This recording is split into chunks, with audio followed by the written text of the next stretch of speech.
I think my bigger global wish is simply for people to answer the question what they want things to be like for their family if they weren't here tomorrow. This podcast encourages and empowers you to create your own unique real story, develop your own unique real statement, and discover your own unique real self. The power is yours. Good afternoon, John Braddock. Previously, episode 1173 of the 12-Minute Convos podcast. It's been just 2 years, 4 months, 8 days, 16 hours, and 30 minutes since we last recorded that conversation. That was then. This is now. John, how are you doing today? I'm wonderful, Angel. How are you? And your statistics amaze me. I could have said it had been maybe a little over 2 years ago, but I'm impressed. I'm excellent, my friend. Yeah, it's really great what we can do with technology. And of course, you are that individual who has seen the both sides, I think, of the coin of what happens with technology. How have things evolved from the last time we spoke? Click Here When I Die was one of the focal parts of that conversation, the book that you wrote and your life's mission at that point. What's new? Well, what's new is the book's still getting a lot of traction, which we really appreciate. Everyone who has read it know that it's not, all in serious. It has some serious overtones and some good messages, but it pretty much has my irreverent sense of humor throughout the whole book. So it's a light and enjoyable read. Our mission remains the same. We want to help 1 million families avoid the massive scavenger hunt for information, which inevitably will await them if they don't plan. That's been a big thing on the podcast. The reason I'm having you back on the conversation today is because I had a couple of guests that passed, and it really put us in a tailspin as to what we're doing here on 12-Minute Convos as to, hey, it's one thing to publicize what people do, and of course I get to learn selfishly as I have these conversations, but it's another thing to understand the archiving of humanity's voice. That being said, how have you seen what you are doing impact your journey?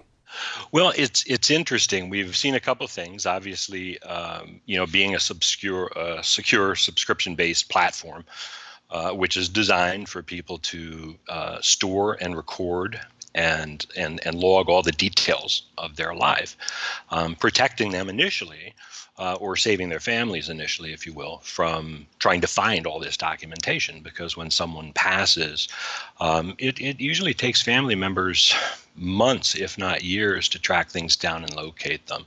And so we're focused there. But interesting, over the course of the last 2 years, as you know and your listeners know, the incidence of natural disasters has been just amazing, from the hurricanes and the floodings to the wildfires. I go back to the Camp Fire 2 years ago that destroyed an entire town in Northern California.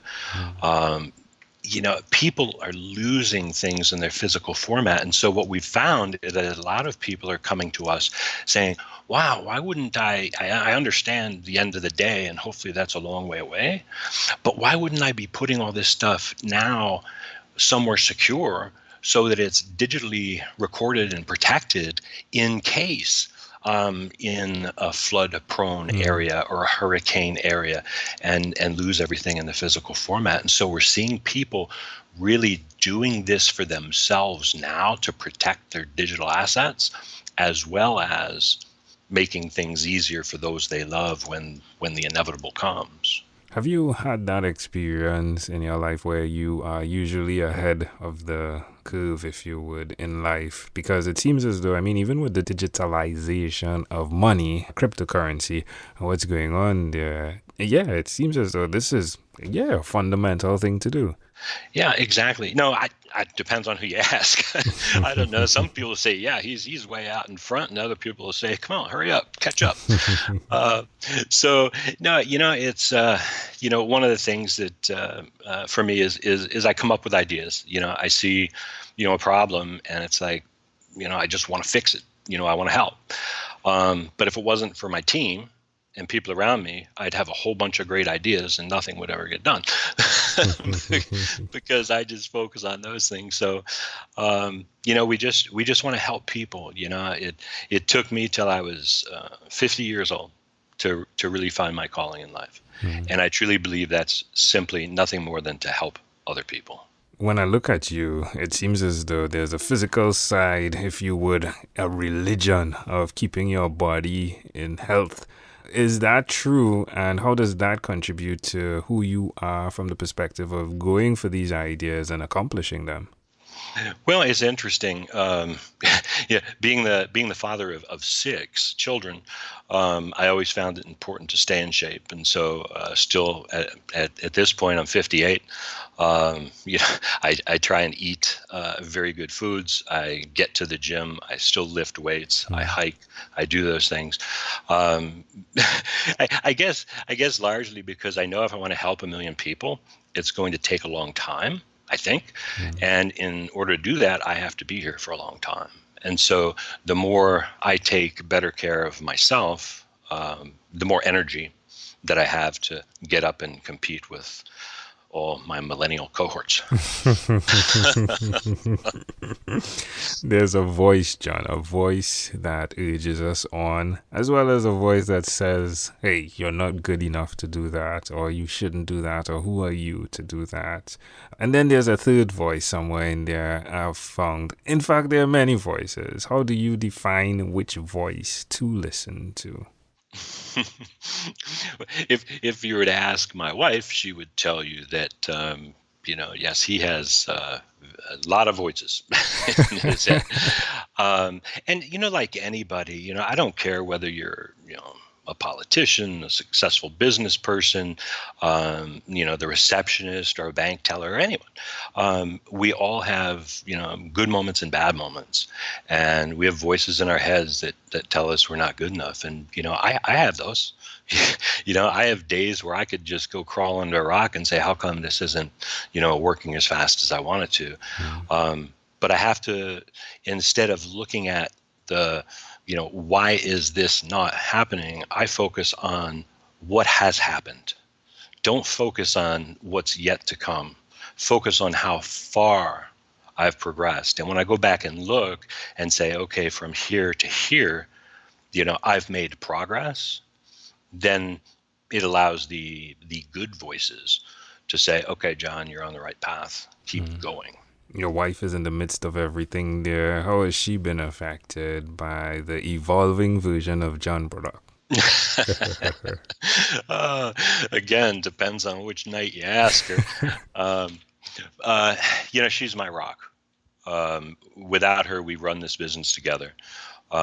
She's, always been there, supporting, helping me, challenging me. Being married, you understand. Sometimes I have an idea and she says, but wait, what about this? And she helps keep me grounded. Without her, I would be, I don't know, wandering the countryside maybe. There seems to be a spiritual side of who you are as well that really keeps you grounded. Is that accurate? Yes, I like to believe so. When my mother listens, sorry, Mom. I did depart from the church a long time ago. I find my spirituality in getting quiet, being mindful, and the place that I feel closest to my higher power or higher being is when I'm climbing the mountains, in Scottsdale, Arizona. My life and wishes. If I had to answer that, it's such of a beautiful opening to a conversation, right? What are your life and wishes in the midst of it? What would you share? One of your life and wishes. I mean, if you had to say, all right, this represents my life and these are my wishes, or this is my wish, what's one thing you'd say? I think my life has been fulfilling in that I've been able to do many things in business and on a personal side. So, if I were to check out today, no regrets. My wishes, I guess beyond the obvious of the, health and well-being of my family, which is, I think all of us have that, which is kind of selfish. But I think my bigger global wish is simply for people to answer the question what they want things to be like for their family if they weren't here tomorrow. And by answering that question, I think it will get people to prepare just a little bit better and help us to help a million families. John, it's such of a grand opportunity to call in and hear that you are completing the thing that you said you were going to do by not giving up. And I believe that's a daily journey that you get to check off and say, all right, didn't give up this time. I continue to go. And the sun comes up and we go again. And you've not done that. You've not given up. So again, that is both motivational and inspirational for those listening. So we appreciate your service to humanity, my friend. It's such of a grand opportunity. I cannot say that enough times. In closing, is there anything else you'd like to share with our amazing audience?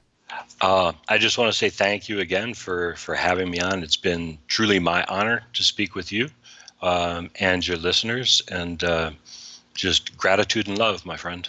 MyLifeAndWishes.com, folks. As easy as that. MyLifeAndWishes.com. John, a grand opportunity, great pleasure, a pleasure I treasure. Thank you for being on what is inspired by 12-Minute Convos with Angel Jones. This podcast is produced by Pod Edits. Visit podedits.com for professional podcast publishing.